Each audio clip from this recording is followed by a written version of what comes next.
Morning student, science class 10 chapter 5 session 6 fifth session में इससे पहले वाले सेशन में अपन ने पीएच पेपर के ऊपर डिस्कशंस किया था और किस प्रकार से पीएच जो है वो हमारे जीवन में उपयोगी है उसके एग्जांपल्स अपन ने देखे थे। आज अपन इम्पोर्टेंट पार्ट पढ़ रहे हैं इस चैप्टर का कि हमारे दैनिक जीवन में कौन कौन से ऐसे यौगिक है जिनका अपन उपयोग कर सकते हैं, उसका रासायनिक सूत्र, उसका सामान्य नाम, उसका रासायनिक नाम, वो किस तरह से प्रयोगशाला में बनाया जाता है, उद्योगों में किस तरह से बनाया जाता है, उसके रिएक्शंस, उसके गुण और उपयोग के ऊपर डिस्कशंस करेंगे। इसके ऊपर आपके लगभग 3 नंबर का क्वेश्चंस बनता है, तो थोड़ा सा इंपॉर्टेंट पार्ट है, इसको अपन ध्यान से देखेंगे। सबसे पहले अपन पढ़ेंगे, फर्स्ट है हमारा NaCl जिसको अपन सोडियम क्लोराइड कहते हैं और ये है आपका साधारण नमक। साधारण नमक अपन ने पहले भी 2-4 बार पढ़ा है। जब अपन ने उदासीनीकरण अभिक्रिया पढ़ी थी उस समय अपन ने देखा था कि प्रबल अम्ल और प्रबल क्षार के निर्माण से जो लवण बनता है वो उदासीन होता है और वहां पर अपन ने नमक के रिएक्शंस को ही देखा था कि इसमें अपन प्रबल अम्ल ले रहे हैं HCl, प्रबल क्षार ले रहे हैं NaOH, दोनों की आपस में अभिक्रिया करवाने पर आपके NaCl और H2O बनता है।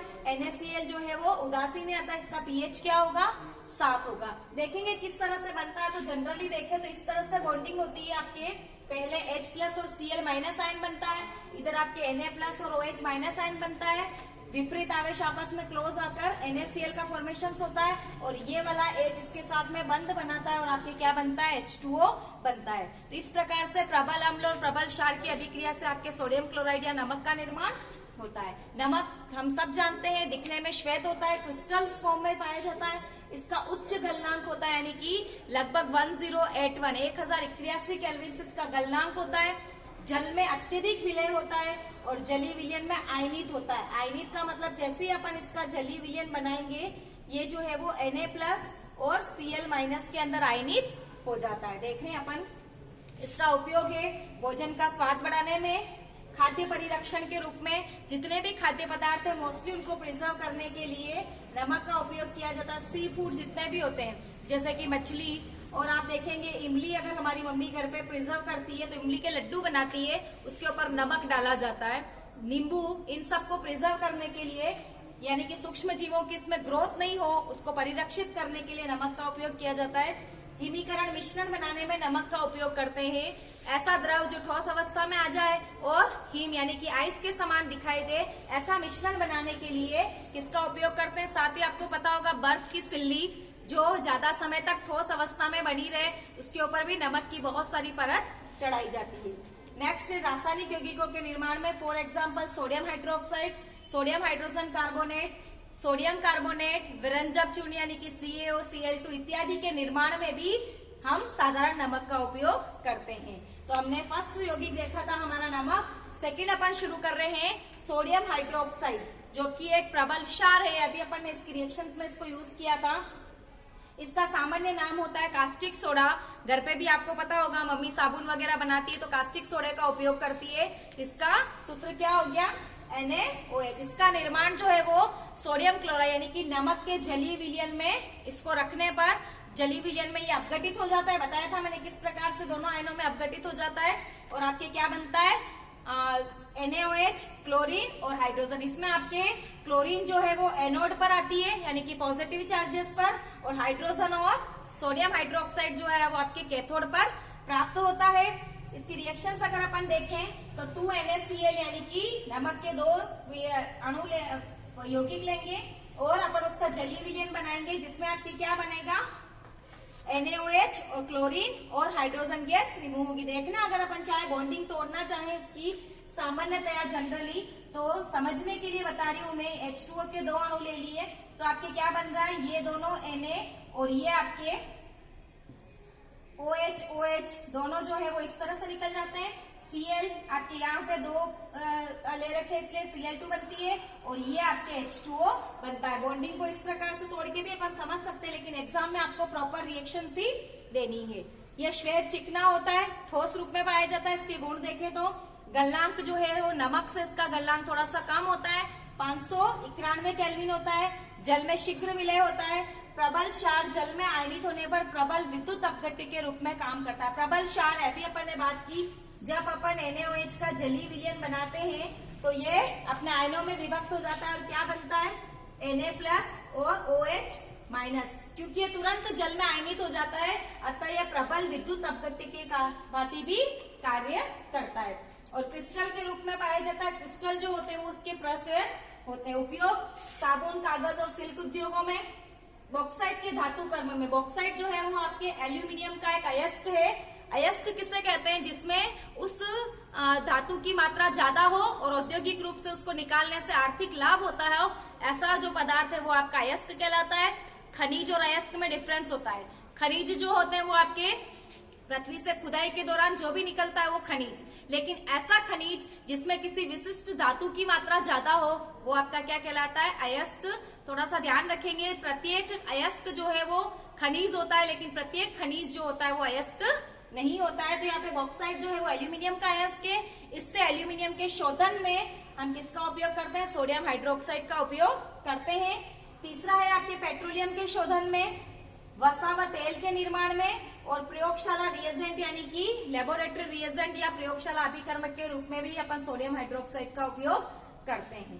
थर्ड अपन देख रहे हैं CaOCl2, कैल्शियम ऑक्सी क्लोराइड। इसका सामान्य नाम है विरंजक चूर्ण, या इसको हम जनरली क्या कहते हैं? ब्लीचिंग पाउडर भी कहते हैं। यदि हमारे कपड़ों पर, व्हाइट कपड़ों पर कोई स्टेन लग जाता है तो जनरली हम एड वगैरह में देखते हैं, वेनिश वगैरह के एड आते हैं, उसमें अगर आप उसके कंटेंट्स देखेंगे तो उसमें आपको ब्लीचिंग पाउडर मिलेगा, यानी कि विरंजक चूर्ण मिलेगा। विरंजक चूर्ण जो होता है वो आपके कैल्शियम हाइड्रोक्साइड के जलीय विलयन में अगर अपन क्लोरीन गैस प्रवाहित करें तो आपका क्या बनता है? विरंजक चूर्ण, और H2O अलग होता है। अब आप देखेंगे ये अपने को कहां से मिलता है, तो इसकी अगर रिएक्शन स्टार्टिंग से देखें तो अपन बिना बुझा चूना लें, उसको अपन जल में डालें तो आपके क्या बनता है? बुझा हुआ चूना CaOH। इसको अपन यहाँ पे डायरेक्ट ले लिया। इस कैल्शियम हाइड्रोक्साइड की अभिक्रिया अपन क्लोरीन से करवाई तो आप देखेंगे कि CaOCl2। इसको समझने के लिए मैं ऐसे लिख देती हूँ, CaOH प्लस इसकी अभिक्रिया में क्लोरीन से करवा रही हूँ तो आप देखेंगे CaOCl2 बनता है, यानी कि इसमें से आपका H2O क्या हो रहा है? रिमूव हो रहा है, और ये आपके बॉन्ड जो है वो बनकर क्या बना रहा है? Calcium oxy chloride. विरंजक चूर्ण बहुत काम आता है।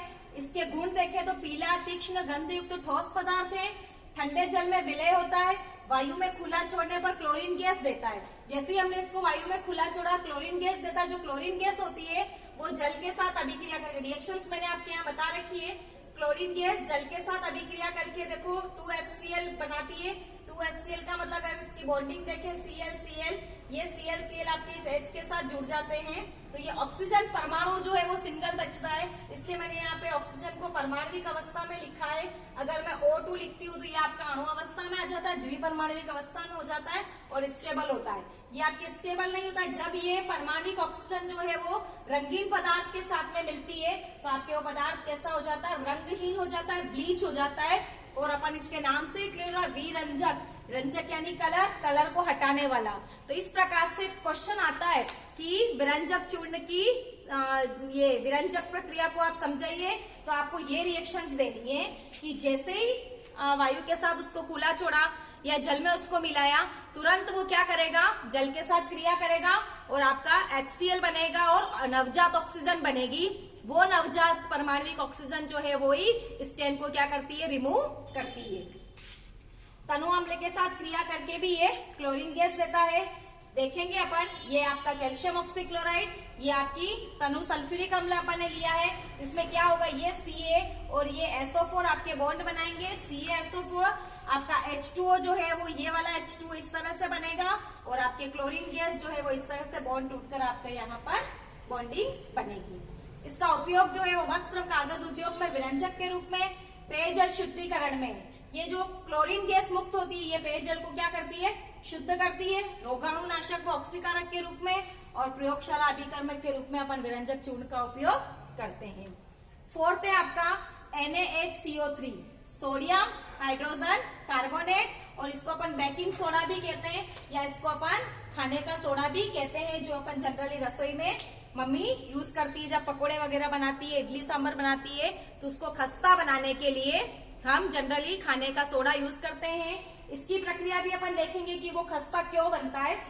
जब अपन उसको आगे देखते हैं। पहले अपन देखते हैं इसको बनाते कहते हैं कैसे हैं। तो सोडियम क्लोराइड, साधारण नमक को जलीय विलयन, उसमें कार्बन डाइऑक्साइड गैस और अमोनिया को अगर अपन मिलाते हैं तो आपके मुख्य उत्पाद क्या बनता है, अमोनियम क्लोराइड NH4Cl। और सप्लीमेंट्री के तौर पर आपके क्या बनता है, NaSCO3, जिसको अपन क्या कहते हैं, बेकिंग सोडा या सोडियम हाइड्रोजन कार्बोनेट। इसको डायरेक्ट भी बना सकते हैं अपन।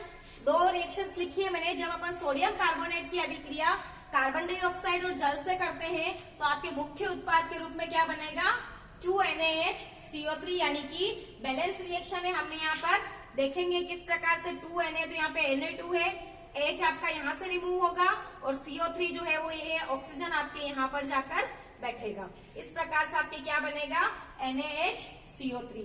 अगर आप इसको देखना चाहें तो मैं इसको इस तरह से लिख देती हूँ, Na और CO3 समझने के हिसाब से केवल।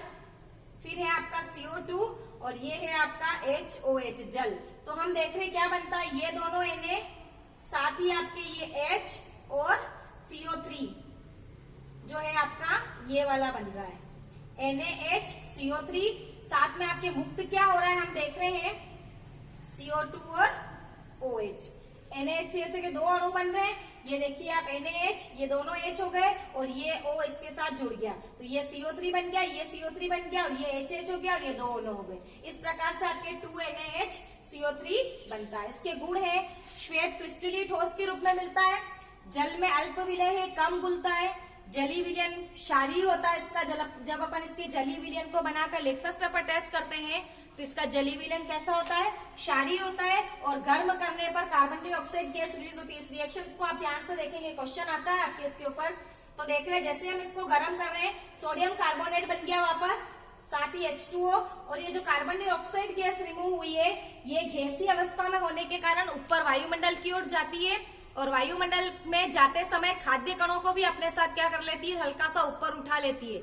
इसलिए जितने भी पकोड़े हैं या इडली सांभर जो भी आप बनाते हैं उसका जो गोल है वो खमीर उठ जाता है, फूल जाता है और उसके अंदर बुलबुले बन जाते हैं, क्योंकि वो कार्बन डाइऑक्साइड गैस वहां से रिमूव होती है। इसका उपयोग है आपके खाद्य पदार्थों में बेकिंग पाउडर के रूप में, सोडा वाटर और जितने भी आपके कोल्ड ड्रिंक्स होते हैं उसके बनाने में, अग्निशामक यंत्र में। जो आपके बेकिंग सोडा है इसका भी आपके अग्निशामक यंत्र बनता है, क्योंकि आप गर्म करने पर देखेंगे इसको कार्बन डाइऑक्साइड गैस रिलीज होती है जो कि आग को बुझाने का काम करती है, मंद प्रतिरोधी के रूप में और प्रयोगशाला अभिकर्मक के रूप में। तो आज के सेशन में अपन ने 4 यौगिकों के बारे में डिस्कशंस किया। उसमें अपन ने उसके सामान्य नाम, सूत्र, उसका रासायनिक नाम, उसकी रिएक्शंस बनाने की, उसके गुण और उपयोग के ऊपर डिस्कशंस किया। जिसमें अपन ने पहला देखा था सोडियम क्लोराइड, जिसको अपन ने साधारण नमक कहा था। सेकेंड अपन ने सोडियम हाइड्रोक्साइड को देखा था।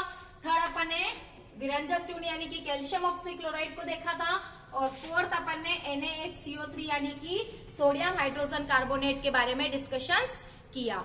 इसमें से आपके विरंजक चूर्ण के ऊपर क्वेश्चंस बनता है मोस्टली, और आपके ये जो कार्बन डाइऑक्साइड वाली रिएक्शन है कि क्यों खमीर उठता है या क्यों खस्ता बनते हैं उसके ऊपर भी आपके क्वेश्चंस बनता है।